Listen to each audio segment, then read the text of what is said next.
Welcome back, students. Let's move ahead. We are learning the chapter 3 of your physics course, that is current electricity. Okay, current electricity. We'll just continue with the last learned stuff. हमने last में क्या देखा था, ये चीज़ निकाला था हमने, drift velocity, ये चीज़ आ गया, ठीक है।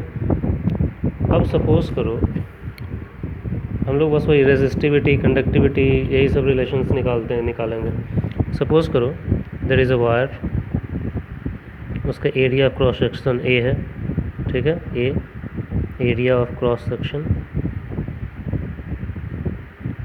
ठीक है, और ये उसका डिस्टेंस है एल डिस्टेंस से इन टाइम टी, और ये इसका पर यूनिट वॉल्यूम है, मान लीजिए से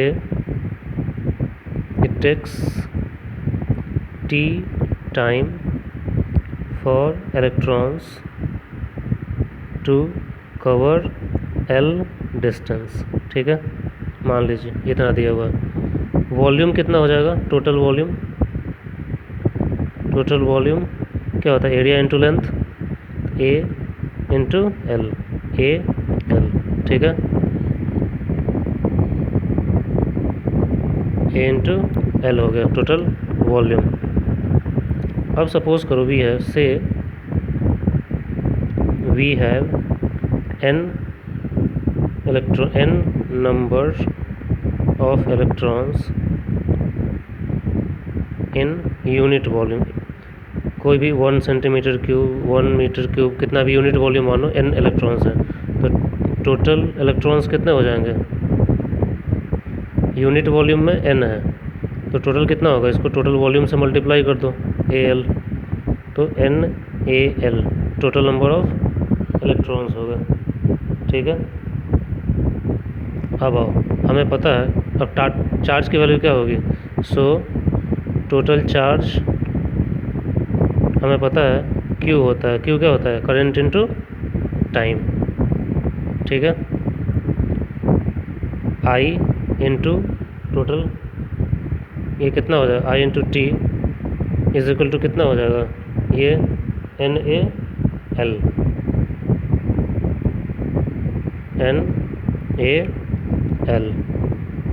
ठीक है, L इसका distance travelled, L is equal to distance travelled. Distance travelled क्या होता है, हम जानते हैं speed into time, that is speed, मान लो ड्रिफ्ट वेलोसिटी v है, ठीक है, जिससे वो चल रहा था, हमने अभी निकाला था, वही एवरेज स्पीड होता है into T, where we T is equal to drift velocity. वही वेलोसिटी एक सिंगल इलेक्ट्रॉन का तो हम लेंगे नहीं ना, n नंबर ऑफ इलेक्ट्रॉन्स इतने सारे हैं मेरे, तो हम क्या बोले, बहुत सारे लोग एवरेज वेलोसिटी ले, और एवरेज वेलोसिटी क्या होता है, ड्रिफ्ट वेलोसिटी अभी हमने निकाला। अब इसको पुट करो उसमें, putting L in above equation, इसको मान लो 1, अबव इक्वेशन 1 क्या हो जाएगा, I into T is equal to क्या होगा, N इंटू ए, L की जगह हम लोग क्या लिख सकते हैं,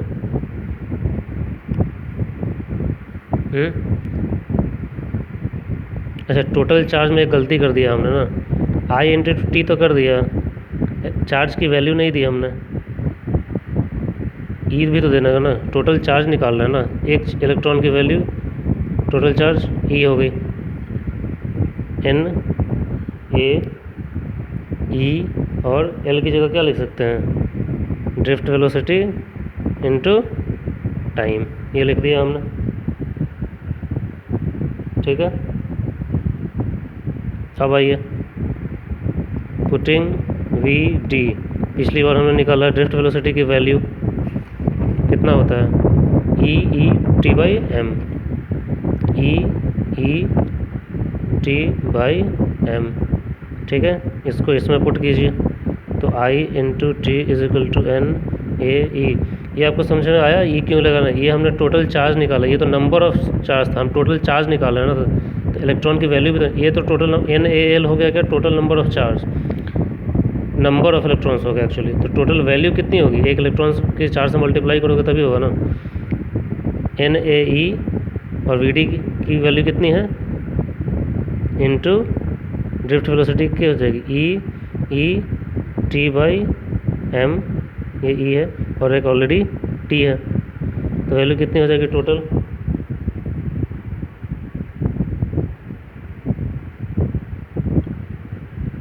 कुछ गलत किया क्या हमने, ई टी नहीं ठीक तो है, ये कितनी हो जाएगी एन ए ई की स्क्वायर हो जाएगी, ई फिर टी की स्क्वायर अपॉन एम, ठीक है, आई इंटू टी हो गया,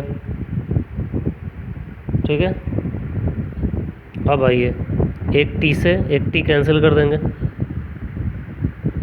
एक टी से एक टी कैंसिल हो जाएगा, तो बचेगा क्या, I is equal to N A E square E into T by M, A को इधर ले आइए, I by A is equal to कितना होगा N E square E T by M, ठीक है। आई बाई ए को हम क्या बोलते हैं, करंट डेंसिटी, याद करो इधर हमने निकाला था ये J is equal to I by A, current density, इसको हम लिख सकते हैं अब J is equal to I by A, so above equation becomes, जो ये हमने निकाला है जे इज इक्वल टू लिख सकते हैं इसको, J is equal to N E square E T by M, तो ये भी एक फॉर्मूला होगा करंट डेंसिटी निकालने का, ठीक है। अभी हमने देखा यहाँ पे एक चीज़ और, जे इज इक्वल टू क्या होता है सिग्मा ई, यहाँ पे सिग्मा क्या है कंडक्टिविटी होती है, अब यहाँ पे ई है, इसको रीराइट करो, इसको इक्वेशन 2 रीराइटिंग इक्वेशन 2, कुछ उस तरीके से लिख रहा हूँ, जे ई को साइड में कर दो, तो बचा क्या N E square T by M, ठीक है, ये हो गया,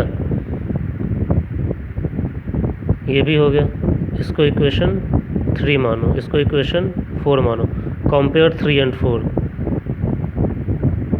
कंपेयरिंग 3 and 4, ये जे है ई है, ये जे है ई है, तो मैं इसको सिग्मा इज इक्वल टू ये चीज़ लिख सकता हूँ, conductivity is equal to N E square T by M, where sigma is equal to conductivity.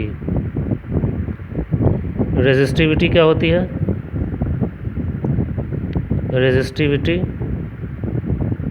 Row is equal to 1 by sigma, तो रो इज इक्वल टू कितना हो जाएगा 1 by N E square T और M ऊपर चला जाएगा into M, तो resistivity हो जाएगी M upon N E square T, ठीक है, ये रेजिस्टिविटी की वैल्यू हो गई। बस एक फॉर्म से दूसरे फॉर्म में हम लिखते जा रहे हैं, where rho is equal to resistivity, ठीक है, तो ये सब चीज़ें हैं। चलो आगे देखते हैं, एक छोटा सा टर्म और होता है मोबिलिटी, पूछा जाता है, छोटे छोटे न्यूमेरिकल्स आते हैं, मोबिलिटी, मोबिलिटी का मतलब क्या होता है, छोटा सा चीज़ है बस ऐसे ही लिख लेते हैं, mobility is drift velocity per unit electric field, ठीक है, mobility is drift velocity per unit electric field, ठीक है, डिनोट किया जाता है म्यू से, इस तरीके से, ठीक है, तो म्यू क्या हो जाएगा drift velocity per unit electric field, drift velocity divided by electric field. इसको ऐसे भी लिख सकते हैं, ड्रिफ्ट वेलोसिटी हमने निकाला है ना, पीछे निकाला था हमने, क्या होता है ड्रिफ्ट वेलोसिटी की value E T by M,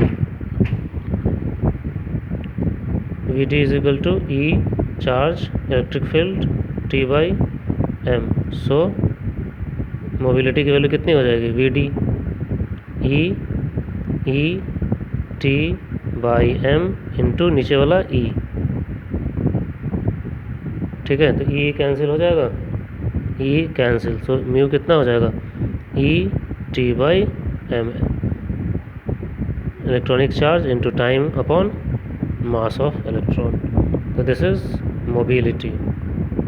okay, अब हम देखेंगे लिमिटेशंस ऑफ ओम्स लॉ, मतलब कौन कौन से ऐसे मटेरियल्स हैं जो ओम्स लॉ को फॉलो नहीं करते हैं. डेविएशंस फ्रॉम ओम्स लॉ, मतलब कुछ मटेरियल है जो ओम्स लॉ को फॉलो नहीं करते हैं. Directly V is equal to I R नहीं होता है, V बढ़ेगा तो I भी बढ़े, ऐसा नहीं होता है.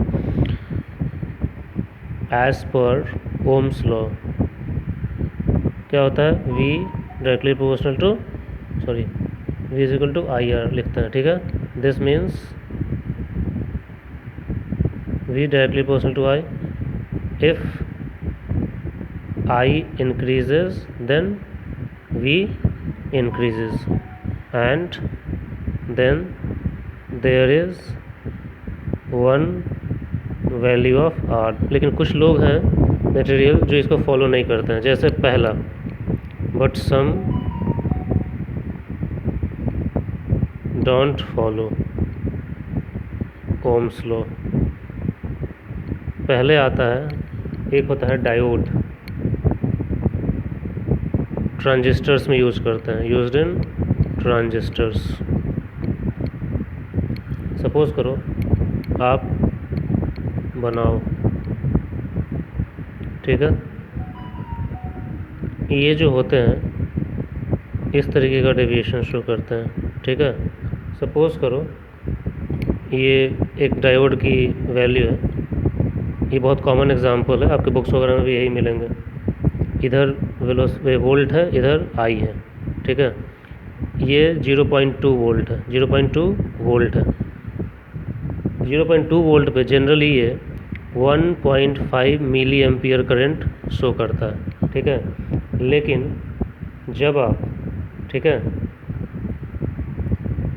नेगेटिव स्केल पे 0.2 वोल्ट लेते हो, पॉजिटिव था, 0.2 वोल्ट लेते हो, मतलब मैग्नीट्यूड सेम रखते हो वोल्ट का. मान लो ये 0.2 है नेगेटिव पे, तो करंट जो है उतना ही वैल्यू, यहाँ पे 0.2 वोल्ट पे 1.5 दिया था, तो मैं नेगेटिव 0.2 करूँ तो भी नेगेटिव स्केल पे -1.5 मिलना चाहिए था, लेकिन उतना देता नहीं है ये. ठीक है, तो ये कुछ कम ही देता है. ठीक है, तो ये ओम्स लॉ को फॉलो नहीं कर रहा है. ठीक है, डायोड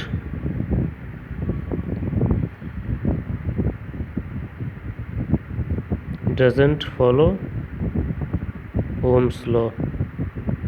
ठीक है, on reversing V मतलब वैल्यू उल्टा कर दिया, but keeping the magnitude same,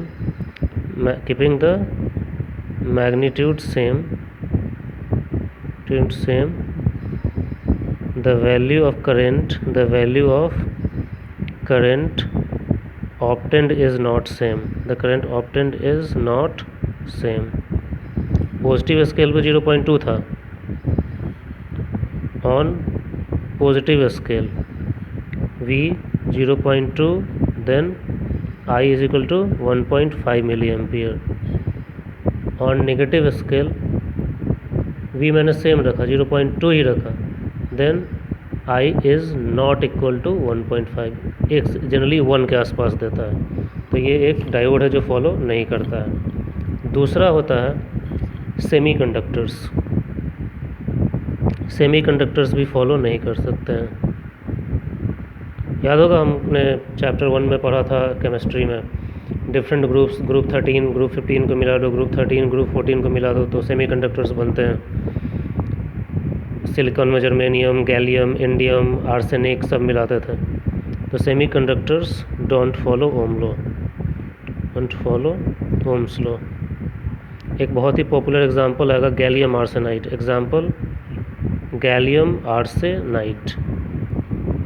ये जो होता है एक करंट वैल्यू पे 2 पोटेंशियल शो करता है. जनरली एक करंट एक ही पोटेंशियल से मैच करता है, यही कहता है ना, potential is directly proportional to current. मतलब एक कुछ वैल्यू होगी करंट की तो कुछ पोटेंशियल होगा, फिर जैसे ही पोटेंशियल चेंज करंट चेंज करोगे पोटेंशियल चेंज हो जाएगा. ये जो होते हैं करंट सेम रखो लेकिन उस पर 2 अलग अलग पोटेंशियल दे सकता है, ठीक है। जनरली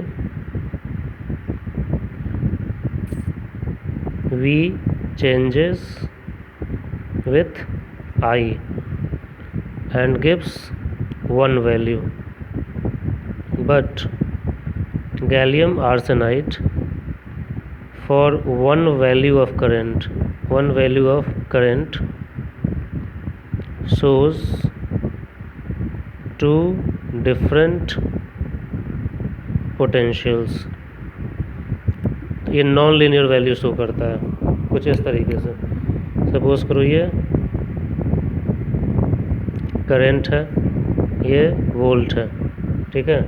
तो ये कुछ इस तरीके का प्लॉट शो करेगा, ऐसे जाता है, पहले लीनियर शो करता है, फिर हल्का सा ये ऊपर की तरफ भागता है, फिर नीचे की आना शुरू करता है इस तरीके से, और फिर ऊपर की तरफ जाना शुरू करता है। तो कुछ इस तरीके का शो करता है ये, ठीक है। तो यहाँ तक देखोगे आप क्या है, लीनियर है पूरा, ये पूरा क्या है, लीनियर बिहेवियर है। इतना दूर देखो, ये क्या है, नॉन लीनियर है, हल्का सा नीचे की तरफ आया है, नॉन लीनियर। इसको सेंटर पर ये देखो, यहाँ पे क्या हो रहा है, और यहाँ तक आओ, नेगेटिव रेंज आ गया, ये डिप कर रहा है, नेगेटिव, फिर ऊपर बढ़ रहा है। तो सपोज करो कोई एक करंट मान लो यहाँ पे, से this value of current I है यहाँ पे, तो आप इसको मैच करोगे जब, तो ये देखो एक V1 आ गया और एक V2 आ गया इस स्केल पे, एक ये वैल्यू और एक ये वैल्यू फॉर आई करंट। यही कहने का मतलब है gallium arsenide has 2 potentials V1 and V2। Generally एक V पे एक करंट होगा, दूसरे जैसे ही पोटेंशियल चेंज करोगे करंट चेंज हो जाएगा, यही होता है ना। 2 वोल्ट है तो मान लो 4 है करंट, ये 4 वोल्ट करोगे तो ये 8 हो सकता है, 10 हो सकता है, कुछ भी हो जाए। लेकिन यहाँ पे एक ही करंट पे 2 अलग अलग पोटेंशियल, क्यों? क्योंकि नॉन लीनियर बिहेवियर शो करता है ये।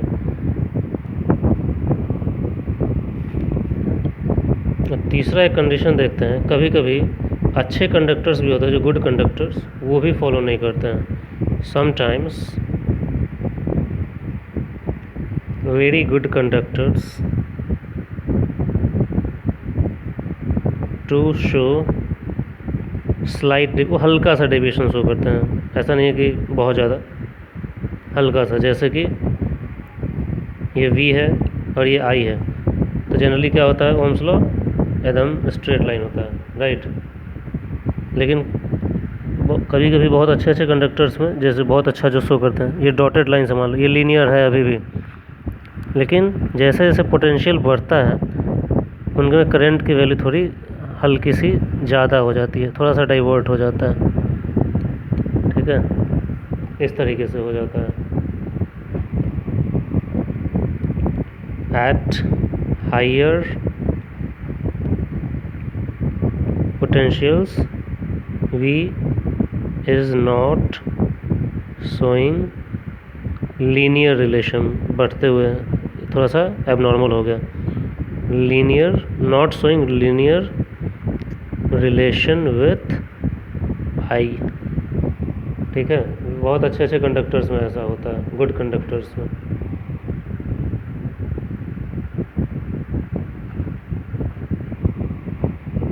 तो this is about deviations from Ohm's law. Next topic is resistivity of materials, फिर से थोड़ा सा ऐसे ही डिस्कस करेंगे, and its variation with temperature। हम लोग सबसे पहले वेरिएशन विथ टेम्परेचर शो करते हैं, ठीक है। आपको याद होगा एज पर ओम्स लॉ क्या बोलता है, एज पर Ohm's law V is equal to IR at constant temperature. This means जैसे टेम्परेचर चेंज करोगे रेजिस्टेंस वगैरह चेंज हो जाता है, ठीक है। क्यों? क्योंकि मटेरियल है, मान लो कॉपर वायर है, उसको गर्म करोगे तो रेजिस्टेंस क्या होगा, उसके अंदर रेजिस्ट करने की कैपेसिटी घट सकती है, बढ़ सकती है। तो ये चीज़ है कहने का मतलब। When we change temperature the current carrying capacity changes, the current carrying capacity changes because resistance changes। तो होगा ही, कोई भी चीज़ को गर्म करोगे ठंडा करोगे तो फ़र्क पड़ेगा ही उसको वर्क करने की कैपेसिटी को। ठीक है, सपोज करो लेटस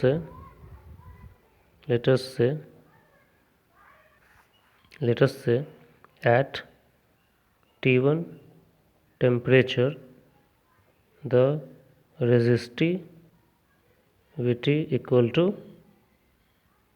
rho 1। ठीक है, and at temperature T2 the resistivity is equal to rho 2। तो एक इक्वेशन दिया जाता है इस रो 2 को निकालने के लिए। ठीक है, रो 2 आपको ये डिराइव नहीं करना है, बस इक्वेशन याद रखना है। रो 2 की जो वैल्यू होती है दैट इज इक्वल टू रो 1। ठीक है, रो 1 into 1 plus alpha T2 minus T1। ये आपको ध्यान रखना, जहाँ पे अल्फ़ा जो होता है that is coefficient, temperature coefficient of resistivity, where वो मटेरियल का कांस्टेंट होता है। Is is temperature coefficient of resistivity.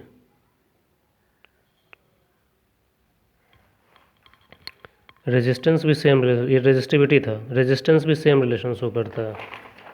ठीक है, रेजिस्टेंस also follows the same relation। ठीक है, that is R2 is equal to R1 1 plus alpha T2 minus T1। ठीक है, सेम ही रिलेशन फॉलो करता है ये भी। इन सब इक्वेशंस पे क्वेश्चंस आते हैं काफ़ी, ये आपको ध्यान रखना है। ठीक है, ये इम्पोर्टेंट है। देखिए इन जनरल जो टेम्परेचर के साथ होता क्या है, in general with increase in temperature first resistivity of conductors, ठीक है, increases। टेम्परेचर बढ़ाओगे तो रेजिस्टिविटी कंडक्टर्स इंक्रीजेज। दूसरा resistivity of semi conductors decreases, इनकी रेजिस्टिविटी डिक्रीज होती है। और एक हम लोग मेटलॉइड्स वगैरह यूज़ करते हैं, एलॉयज़ वगैरह, जैसे कि हीटिंग डिवाइस वगैरह में पढ़ा था आपने, नाइक्रोम वगैरह यूज़ करते हैं, जैसे हीटर वगैरह होता है बहुत हार्ड, नॉट हार्ड मतलब हाँ हाई मेल्टिंग पॉइंट्स वगैरह होते हैं उनके, उसे यूज़ करते हैं। राइट, फोकस क्यों नहीं कर रहा ढंग से। तो रेजिस्टिविटी ऑफ एलॉयज़